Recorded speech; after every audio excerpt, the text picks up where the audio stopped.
Hi there, my name is Anna Poor, and this is my essay assignment for Module 6. In advance, I wanted to apologize that this is very tardy. Moving back home was a longer and harder process than I intended it to be, but here it is. And in your words, Dr. Cross YouTube to the rescue. Once again, Panopto won't let me do anything. I will get that fixed by next year, hopefully. So the question I will be answering for this module is, do you think humanity has reached its peak, and so what? Yet again with the very deep questions, Dr. Cross. But I suppose that's what history's all about, right? The deep questions.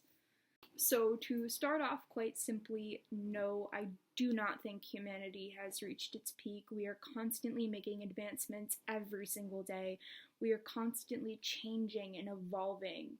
And while it is true that history is not a progress narrative per se, that does not mean that we aren't making improvements. And to be honest, it's kind of impossible to ponder whether humanity has reached its peak or not because we don't really know. Something could happen tomorrow and everything could change. Really, I suppose that's what makes history so interesting, and that's what makes the future, or the concept of the future, so terrifying. And this is really seen throughout the media all over the world. There are several accounts of optimistic and pessimistic accounts of the future and what it entails. And it's really, truly very interesting to see different perspectives. However, when you think about the future and media, it's usually pretty negative. At least the front headlines are usually negative because that's kind of more what draws people in. And I found that really came across in an article from the United Kingdom's The Guardian. Specifically, the article I came across titled, "Terrible Days Ahead, Afghan Women Fear for the Return of the Taliban." And this was written by Akhtar Mohammed Macaulay and Michael Safi. Sorry if I pronounced those wrong.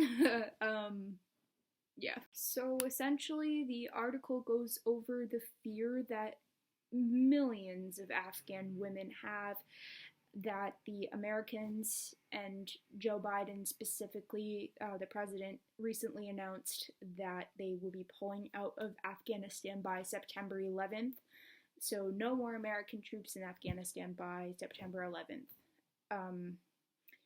And that's really terrifying for these women. And once the Americans withdraw entirely, they're afraid, they're quite frightened about the oppressive Taliban returning and perhaps coming on even more strongly and more oppressive than they have been in the past. And they are rightfully so frightened. If I were there, a woman in Afghanistan, I would be certainly frightened as well.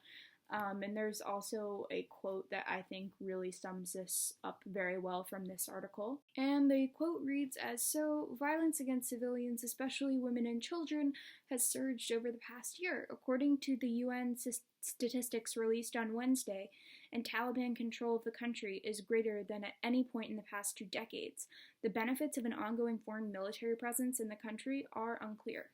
And that's scary, right? Things are increasingly getting more violent in that part of the world, and it's hard to know. And I think that's what makes it so difficult for people, and I think that's kind of what gives them that negative and pessimistic outlook. It's because not knowing for human beings is very hard. And speaking personally, it's very hard for me as well. Not knowing is stressful. Not knowing is one of the worst feelings in the world. Now, this article is specifically about a group of women who attend Herat University in Afghanistan. And as a female university student, I guess I can really feel for them here. And one of their biggest fears, as I've read in the article, is that a return of this extreme Islamist rule could mean that the Taliban goes back and prohibits women from attending university. And I don't know if I'm supposed to get too personal or too opinionated here, but that's depressing. That's really, really sad. And it's most likely because I am a university student. I am a female university student, and that makes me really sad that they might get the ability to something that seems so given, something that seems like a human right, something that is a human right. We have the right to be educated, and to get that taken away really sucks. And I feel like I can't speak for these women. I'm not going through what they're going through, but the fear of that getting taken away is almost probably worse. A little later on in the article, it does state that there is no guarantee that the Islamist group will take power. So yeah, I believe that it's the fear of not knowing, the fear of constantly kind of being on the edge of your toes, on the edge of your seat, and kind of just hoping that these terrible things won't happen to you. So, in short, I really think that, like I was saying before, the fear of not knowing, and I believe that's why so many of us have such a negative outlook on the future and what it entails. It's because we can't know for sure, and we don't like that. So, we don't instill false hope in ourselves because we have this overlooming fear that something horrible is going to happen. So in a way, I think this negativity is a human psyche. It's a psychological protection device for ourselves. Although there are also plenty of positive outlets, I believe the negative usually overrules the positive. Well, not overrules, it dominates over the positive, especially in the media.